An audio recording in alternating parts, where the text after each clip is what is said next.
మతంలో శ్రీ మహాలక్ష్మీదేవి సంపద, శ్రేయస్సు, ఆనందానికి అధిదేవత అని పిలుస్తారు. లక్ష్మీదేవి నివసించే ఇంట్లో ఆర్థిక సమస్యలు ఉండవని నమ్ముతారు.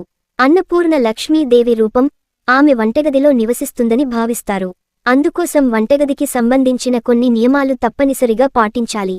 ఎవరైనా సరే ఈ నియమాలను విస్మరిస్తే అన్నపూర్ణదేవి, లక్ష్మీదేవి అసంతృప్తిని ఎదుర్కోవలసి ఉంటుంది. ఇందుకు సంబంధించి వాస్తు శాస్త్రంలో కొన్ని నియమాలున్నాయి. ముఖ్యంగా లక్ష్మీదేవి అనుగ్రహం పొందాలంటే వంటగదిలో కొన్ని వస్తువులకు ఎప్పుడూ కొరత ఉండవద్దట. అవి పూర్తయ్యేలోపు నింపాలి. ఎందుకంటే వంటగదిలో ఈ వస్తువులు అయిపోతే లక్ష్మీదేవికి కోపం వస్తుంది. వంటగదిలో ఏ వస్తువులు ఎప్పుడూ నిండుగా ఉండాలో తెలుసుకుందాం. బియ్యం. వంటగదిలో బియ్యం ఉండడం సర్వసాధారణం. ప్రధాన ఆహారం అన్నం. అయితే ఎన్నడూ బియ్యం పాత్ర ఖాళీగా ఉంచరాదు.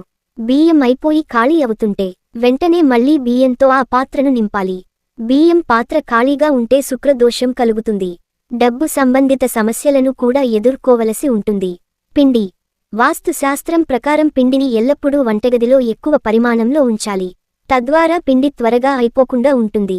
అయిపోయే సమయానికంటే ముందే మళ్లీ పిండితో నింపాలి. వాస్తు ప్రకారం వంటగదిలో పిండి అయిపోవడం అశుభం. వ్యక్తి గౌరవానికి హాని కలిగిస్తుంది. పసుపు. హిందూ మతంలో వంటగదిలో ఉంచిన పసుపును పవిత్రమైనదిగా భావిస్తారు. పూజకు సంబంధించిన పనులలో మాత్రమే కాదు, ఆహారం వండే సమయంలో కూడా పసుపుని ఉపయోగిస్తారు. అందువల్ల ఇంట్లో పసుపు లేకపోవడం అశుభం. అంతేకాదు, ఇది జాతకంలో గురు దోషాన్ని కలిగిస్తుంది. శుభకార్యాలలో కూడా ఆటంకాలు ఏర్పడే అవకాశం ఉంది. ఉప్పు. వాస్తుశాస్త్రం ప్రకారం వంటగదిలోని ఉప్పును పెట్టే పాత్ర ఎప్పుడూ పూర్తిగా ఖాళీగా ఉండకూడదు.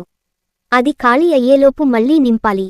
ఉప్పు కొరత ఏర్పడితే ఆ ఇంట్లో నెగటివ్ ఎనర్జీ వచ్చి వాస్తు దోషాలు కలుగుతాయి.